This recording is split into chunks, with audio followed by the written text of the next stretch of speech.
Good day, it's Althea from the Bible in 1 Year. Today we will spend time in Joshua chapter 20. The chapter starts with God instructing Joshua to assign cities of refuge. People that committed unintentional murders, not premeditated murders, could flee to these cities to find refuge from their adversaries. To understand this better, let's look at a few scriptures regarding this matter. Numbers 35 verse 11 reads, "Then you shall select for yourself cities to be cities of refuge, so that the one who kills any person unintentionally may escape there. These cities shall be to you as a refuge from the avenger, so that the one who has caused the death of another will not be killed until he has a fair trial before the congregation." In Genesis 9 verse 6 we read that God does not approve of murder. In fact, the murderer must die. God's heart for the offender is that he will have a fair trial. In Romans 13 we read that God appointed governing authorities to deal with the issues. Verse 3 says that authorities are not a source of fear for people of good behavior, but for those who do evil. Do you want to be unafraid of authority? Do what is good and you will receive approval and commendation, for he is God's servant to you for good. But if you do wrong, you should be afraid, for he does not carry the executioner's sword for nothing. He is God's servant, an avenger who brings punishment on the wrongdoer. Therefore, one must be subject to civil authorities, not only to escape the punishment that comes with wrongdoing, but also as a matter of principle, knowing what is right before God. Deuteronomy 17 verse 6 says, "On the evidence of 2 or 3 witnesses, he who is to die shall be put to death. He shall not be put to death on the evidence of only 1 witness. The hand of the witness shall be the first against him to put him to death, and afterwards the hand of all the people. So you shall remove the evil from amongst you." In Joshua 10:20 we read that the manslayer can flee to one of these 6 cities, 3 on the west side of the Jordan and 3 on the eastern side.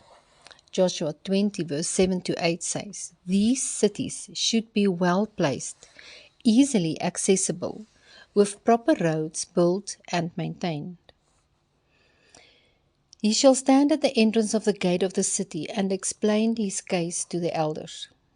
They shall take him into protection and give him a place to stay, so that he may live among them. If the blood avengers pursue him, then they shall not hand the offender over. He shall live in that city until he stood before the congregation for judgment. And if acquitted of murder, he must stay there until the death of one who is the high priest in those days. Then he shall return to his own city and his own house." These cities were also available to the stranger. God's justice applied to all.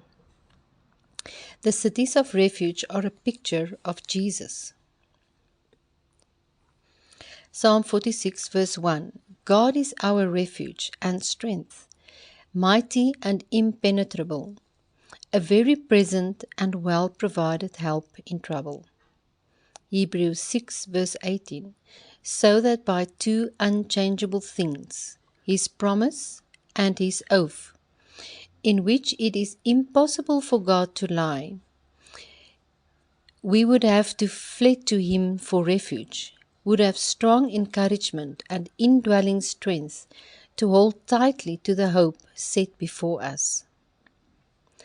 Zechariah 3 verse 1 says that Joshua the high priest represents a disobedient, sinful Israel, standing before the angel of the Lord, and Satan standing at Joshua's right hand to be his adversary and to accuse him. But the Lord said to Satan, The Lord rebuke you, Satan. Satan wished to accuse us, cause us to feel guilty, and he would like to destroy us. Just like the city of refuge, Jesus is within each easy reach. The city is open to all, and so is Jesus. Nothing excludes me. The city would become the permanent resident. Jesus become our fortress. Jesus is your source of hope in time of need. He purchased life for us on the cross. He freed us from the death penalty. Full freedom comes with the death of our high priest. Jesus is our high priest. When he returns to fetch us as his bride, we will have full freedom once and for all. The cities help the innocent, but the guilty can come to Jesus and find refuge. May you find Jesus as your city of refuge. May he become your high priest that hears your case and provides a safe place for you. May you get to know him as your bridegroom, whom you await to take you to the permanent resident in heaven. That is, he is preparing for you. Goodbye.